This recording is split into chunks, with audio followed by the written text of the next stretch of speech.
ဇလန်းလေးကတော့သမီးလေးတယောက်ကိုတကောင်ကျွတ်တမျက်နှာထိန်းချောင်းလာရတဲ့မန်းစစ်ဆိုတဲ့အဖေအိုကြီးစီကနေဆက်တာပါမန်းစစ်ခမများသမီးလေးအတွက်ဆိုအပင်ပန်းခံရုန်းကန်နေရတာဆိုတော့ဆုံးဖြတ်ချက်တိုင်းကသူ့အတွက်အမြဲတမ်းလေးပင်လွန်းလာပါတယ်ဒီလိုနဲ့သမီးလေးကြောင်းတက်ဖို့ကိစ္စပေါ်လာတဲ့အခါမန်းစစ်တယောက်ကြံရမရဖြစ်ပြီးသမီးလေးအတွက်ဟန်ပြမေမေလုပ်ပေးဖို့ BNN မျိုးသမီးတယောက်ကိုလိုက်ရှာတော့တာပါပဲပွဲစားနဲ့တွေ့တော့မိန်းကလေးတယောက်ရဲ့တက်ပုံပြတယ်ဒါပေမဲ့ပွဲစားကတော့ဒီပုံနဲ့တော့ခမည်းသမီးယုံပါမလားလို့မေးယူရတယ်မန်းစစ်ကလည်းငါသမီးကသူ့အမေကိုမှတခါမှမမြင်ဘူးလာ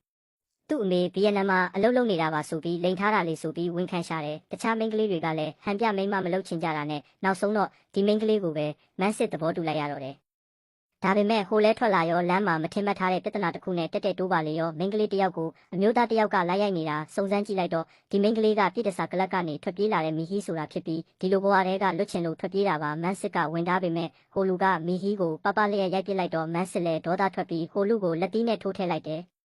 ခဏနေတော့ဒီဆိုင်ရဲ့ပိုင်ရှင်မာဒန်ရောက်လာတယ်မာဒန်ကလည်းမန်းစစ်ကိုတိနေတာကိုမာဒန်ကမီဟီမှာဟိုလူစီကအကျွေးတွေရှိလို့အလိုက်ခံရတာပါလို့ရှင်းပြတယ်မန်းစစ်ကတော့ပြဿနာရှိရင်ရဲတိုင်လေးအကြမ်းဖက်เสียမလို့ဘူးငါလောက်တာမှားတယ်ဆိုရင်လည်းရဲစခန်းမှာတိုင်လိုက်ဆိုပြီးပွဲချမ်းပြီးထွက်လာခဲ့တယ်ထွက်လာပြီးမှလည်းဘာလို့များဒီပြဿနာတွေဝင်ပါမိပါလဲဆိုပြီးနောင်နာတွေရလို့ပေါ့အဲ့ဒီနောက်မန်းစစ်တယောက်စလုံးဆိုင်မှာကြံခဲ့တဲ့သမီးလေးရနာကိုတွားခေါ်တဲ့သမီးလေးရဲ့တက်ကြွရှင်လန်းနေတဲ့မျက်နှာလေးကိုကြည့်တာနဲ့တင်မန်းစစ်ကသမီးလေးကိုဘယ်လောက်ချစ်လဲဆိုတာသိတာလာပါတယ်အိမ်ပြန်လမ်းမှာသမီးလေးကမေမေဘယ်တော့ပြန်လာမှလဲမေမေကသမီးကိုတကယ်ရောချစ်ရလားနဲ့မေခွန်းတွေမေးနေတော့တာမန်းစစ်ခများအဖြေတိုင်းကိုလိန်ဖြေနေရပေမဲ့သမီးလေးပြောဖို့ပဲဆိုပြီးအန်ကျိတ်ထားရတယ်မေမေမကြခင်ပြန်လာမှာပါမေမေပြန်လာရင်သမီးကြောက်တက်ရပြီဆိုတဲ့မျှော်လင့်ချက်လေးနဲ့သမီးလေးကိုချော့ထားရတာပါအဲ့ဒီညမှာပဲမန်းစစ်တယောက်သူ့အကိုချန်ဆူနဲ့တိုင်ပင်တာပေါ့အကိုဖြစ်သူကစာရွက်စာတမ်းရဖို့တခုလည်းနဲ့ BNN တယောက်ကိုယူတာတကယ်ပဲအဆင်ပြေရဲ့လားလို့မေးတယ်မန်းစစ်ကလည်းသမီးလေးရဲ့မွေးစင်းရင်မှာအမေနာမည်ပါသွားအောင်စာရွက်ပေါ်မှာပဲအမည်ငှားယူမှာပါဟိုမိန်းကလေးကိုလည်းဝန်တန်း20ပေးမှာပါဆိုပြီးပြောပြလိုက်တယ်အကိုဖြစ်သူရဲ့မိန်းမကတော့မန်းစစ်လုတ်ပုံကိုသဘောမကျဘူးတကယ်တမ်းမိန်းမကောင်းကောင်းတယောက်ရှာပြီးအစ်စ်စမစပဲဘာလို့ဒီလိုတွေရှောက်လုပ်နေလဲဆိုပြီးမကြေမနက်ဖြစ်လို့ပေါ့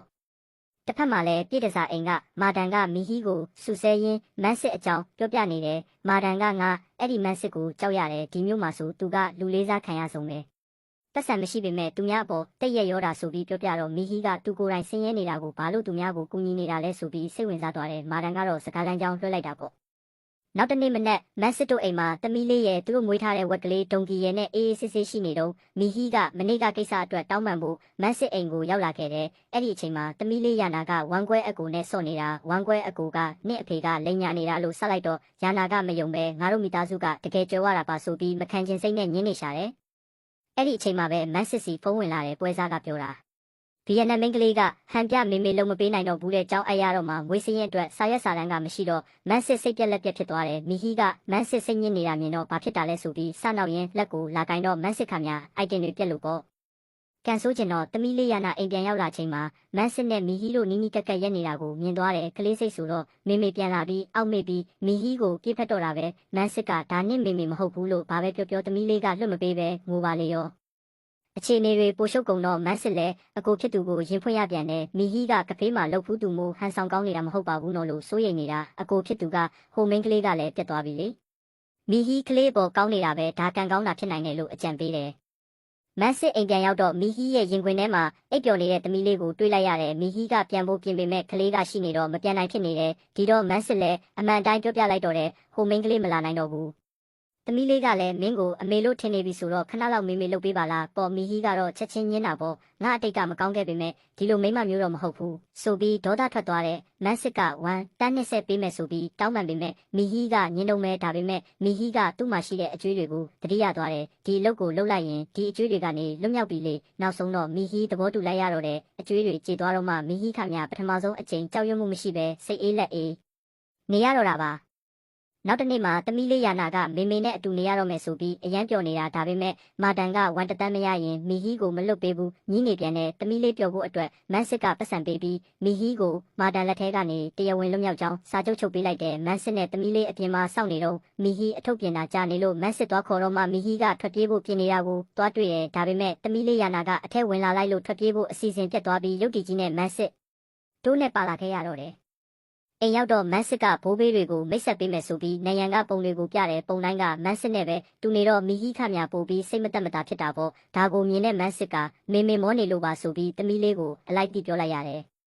အဲ့ဒီညမှာမိဟီတယောက်ဘဝမှာမအိပ်ဘူးလောက်အောင်အိပ်ပျော်သွားခဲ့တယ်နိုးလာတော့အိမ်ကတိတ်ဆိတ်နေတာနဲ့ဒါထွက်ပြေးဖို့အကောင်းဆုံးအခွင့်အရေးပဲဆိုပြီးတကားစီခိုးကြောင်ခိုးဝက်သွားလိုက်တာတကားဖွင့်လိုက်တော့မန်းစစ်နဲ့မျက်နှာချင်းဆိုင်တက်တိုးတော့တာပါပဲမန်းစစ်ကငါမင်းကိုချောင်းကြည့်နေတာမဟုတ်ပါဘူးတနေကုန်ဘာမှမစားရသေးလို့ထမင်းစားဖို့လာနိုးတာပါဆိုပြီးရှင်းပြရတယ်မိဟီကသမီးလေးဘာလို့မရှိတာလဲမေးတော့မန်းစစ်ကမဖြေပဲလက်ထက်စာချုပ်ကိုပေးပြီးဖြေခိုင်းတယ်မိဟီကမနှက်မဖြစ်မယ်ဆိုပြီးအချိန်ဆွဲဖို့ကြိုးစားပေမဲ့မန်းစစ်ကမနှက်ဖြန်မအားဘူးအမျိုးတွေကပွဲလုပ်ပေးထားလို့ဆိုတာနဲ့ပဲမိဟီခမစာချုပ်ဖြေရတော့တယ်စာချုပ်ဖြေရင်မိဟီကသူ့အချက်လက်တွေကို꿰ထားပေမဲ့မန်းစစ်ကမြင်သွားတယ်မိဟီကအသက်28နှစ်ပဲရှိသေးတာမိဖမရှိပဲတကောင်ကျွတ်မိဘမဲ့အဖြစ်ကြီးပြင်းလာခဲ့ရတာကိုမန်းစစ်တီသွားခဲ့တယ်မိဟီကလည်းငါမှမိသားစုမရှိလို့မင်းသမီးရဲ့အမေဟန်ဆောင်ဖို့သဘောတူတာလေအစကတည်းကတက်မေးမနေနဲ့ဆိုပြီးစိတ်ဆိုးဆိုးနဲ့လှည့်ထွက်သွားခဲ့တယ်ခဏနေတော့မန်းစစ်ကအမျိုးတွေနဲ့တွေ့ဖို့ထွက်သွားတယ်အကိုဖြစ်သူကမိဟီကိုလည်းခေါ်ခဲ့ပါလားဆိုတော့မန်းစစ်ကသူကရှက်တာမဟုတ်ဘူးငါမျက်နှာမြင်ရင်ကိုဒေါသထွက်နေတ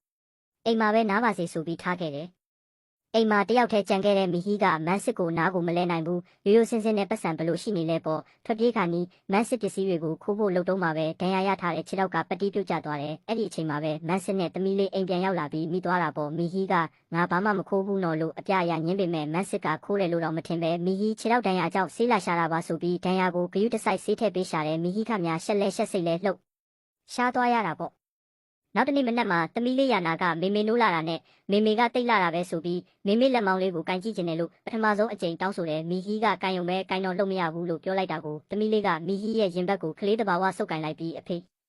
မေမေရင်ဘတ်ကတိတ်ဣတာပဲဆိုပြီးပြေးပြောတော့မိဟီခမရှက်လွန်းလို့အိုတိုအုတ်တုတ်ဖြစ်ကြံခဲ့ရတာပေါ့မနက်စာစားပြီးတော့သမီးလေးကမေမေချစ်ပေးထားတဲ့ချစ်ဆန်မီလေးနဲ့တငယ်ချင်းတွေကိုတွားကြွားတယ်မိဟီကတော့မတိမတာနဲ့ဒီမိသားစုရဲ့နှွေးထွေးမှုကိုစတင်ခံစားလာရပြီမန်းစစ်ကဝက်ချံမှာအလုတ်လုတ်ဖို့ထွက်သွားတော့မိဟီအိမ်မှာအိပ်ပျော်ကြံခဲ့တယ်နိုးလာတော့မန်းစစ်ရေးထားတဲ့စာလေးတွေ့တယ်ရေခဲတက်တာထဲမှာတစ်တီးတွေရှိတယ်မုံစားခြင်းရင်မြေပုံဆွဲပေးထားတဲ့အဖွားဆိုင်မှာသွားဝယ်လိုက်ပတ်စံမှာထားခဲ့တယ်ဆိုတဲ့စာလေးပေါ့မိဟီလည်းအဲ့ဒီဆိုင်ကိုသွားတော့သမီးလေးယာနာနဲ့သွားတွေ့တဲ့ဆိုင်ရှင်အဖွားကမိဟီကိုမြင်တော့မန်းစစ်မိန်းမကတိတ်လာတာပဲဆိုပြီးချီးမွမ်းတယ်အိမ်ပြန်လမ်းမှာလည်းအနီးအနားကတောင်သူတွေကငရုတ်သီးတွေရေပွဲတွေဖျဲသီးတွေကိုမိဟီတို့ကို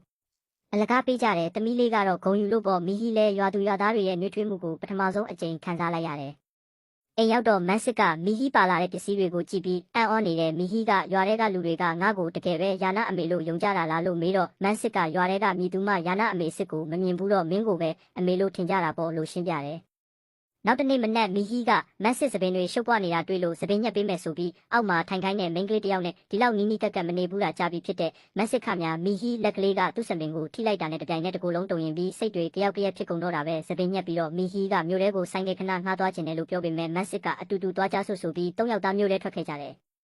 မြို့ထဲမှာမန်းစစ်ကမိဟီတို့ကိုစိတ်ကြိုက်ဈေးဝယ်ခိုင်းရေခဲမုတ်ဝယ်ကျွေးနဲ့တိတ်ကိုပြောစရာကောင်းတဲ့မိသားစုအချိန်လေးဖန်တီးပေးခဲ့တယ်ဒါပေမဲ့ကံမကောင်းစွာနဲ့ပဲမာဒန်ကသူတို့ကိုလှမ်းမြင်သွားတယ်အဲ့ဒီအချိန်မှာမန်းစစ်ရဲ့အမျိုးချုံရောင်ရောက်လာတော့မာဒန်ကမိဟီကကဖေးမှာလုတ်ခဲ့တဲ့မိန်းမပါဆိုပြီးအတိတ်ကိုဘာမဟုတ်တယ်လို့ပြောချလိုက်တာပေါ့ချုံရောင်ကတော့မန်းစစ်မိန်းမကဒီလိုအလုပ်မျိုးလုပ်မှာမဟုတ်ဘူးဆိုပြီးပြန်ဆဲလိုက်ပေမဲ့မာဒန်ကတော့မကျေနပ်ဘူးပေါ့မြို့ထဲမှာသမီးလေးရန်နာကကျောင်းသူကျောင်းသားတွေကိုမြင်တော့ကျောင်းတက်ချင်လာပြီဆိုပြီးအဖေကိုကျောင်းသွားကြည့်ရအောင်ပူစားတယ်မန်းစစ်ကကျောင်းလည်းမသိဘူးလို့ညင်းပေမဲ့သမီးလေးကမေမေတိတာပဲဆိုပြီးစက်တက်နေတယ်ကြတော့သမီးလေးအိပ်ပျော်သွားခဲ့တယ်မန်းစစ်ရောမိဟီရောစိတ်ထဲမကောင်းကြဘူးမန်းစစ်ကသမီးလေးကိုအရာရာမဖြည့်ဆည်းပေးနိုင်လို့စိတ်မကောင်းဖြစ်ရတယ်လို့မိဟီကလည်းသူ့ရဲ့နောက်ထပ်ခြေလမ်းအတွက်စိတ်ရှုပ်နေရတယ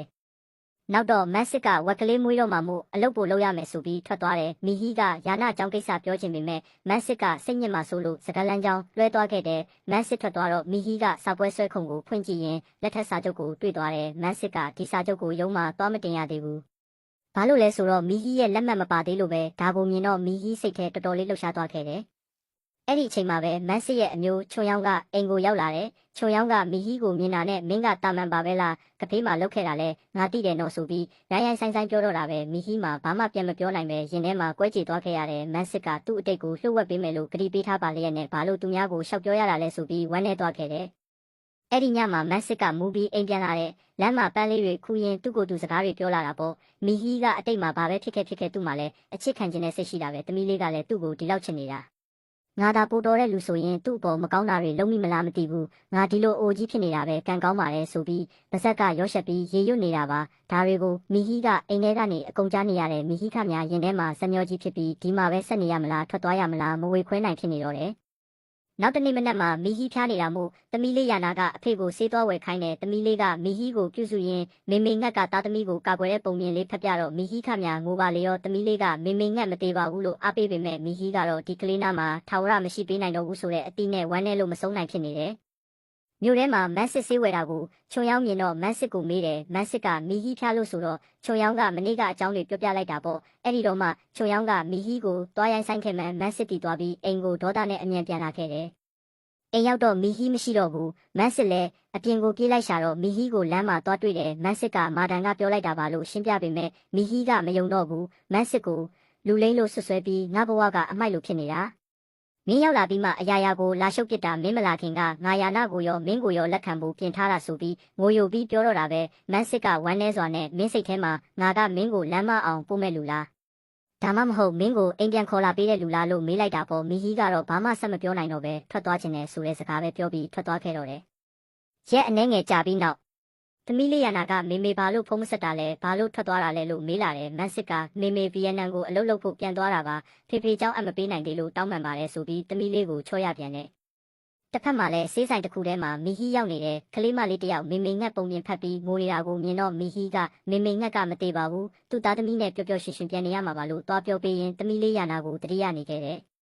အိမ်မှာတော့သမီးလေးယာနာကမေမေဆိုးပေးထားတဲ့လက်သေးစီတွေပြုတ်သွားမှဆိုလို့လက်သေးမညက်ချင်ဘူးပူစာနေတဲ့မန်းစစ်ကသမီးလေးကိုရေချိုးပေးဖို့ပြင်ရင်စာပွဲဆွဲခုံတွေကလက်ထက်စာချုပ်ကိုပြန်တွေ့သွားတယ်ဒီတစ်ချိန်မှာတော့မန်းစစ်တတိထားလိုက်မိတာက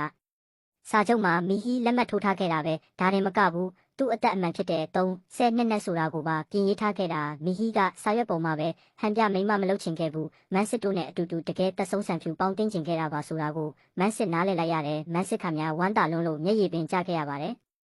နောက်တနေ့မနက်မှာတော့မန်းစစ်တယောက်တက်ကြွစွာနဲ့သူရှိနေစီဖုန်းဆက်လိုက်တယ်အမှန်တော့မန်းစစ်ဆိုတာအင်မတန်ချမ်းသာတဲ့တတိတယောက်ဖြစ်ပြီးရိုးရိုးရှင်းရှင်းပဲနေခြင်းလို့ဒီလိုမျိုးငယ်လေးမှာလာနေနေတာပါအရာရာအဆင်ပြေသွားတဲ့အခါမန်းစစ်နဲ့မီဟီတို့ဟာမင်္ဂလာပွဲလေးကိုပျော်ရွှင်စွာနဲ့ကျင်းပနိုင်ခဲ့ကြပြီးဇလန်းလေးကတော့ဒီမှာနဲ့အဆုံးသတ်သွားခဲ့ပါတော့တယ်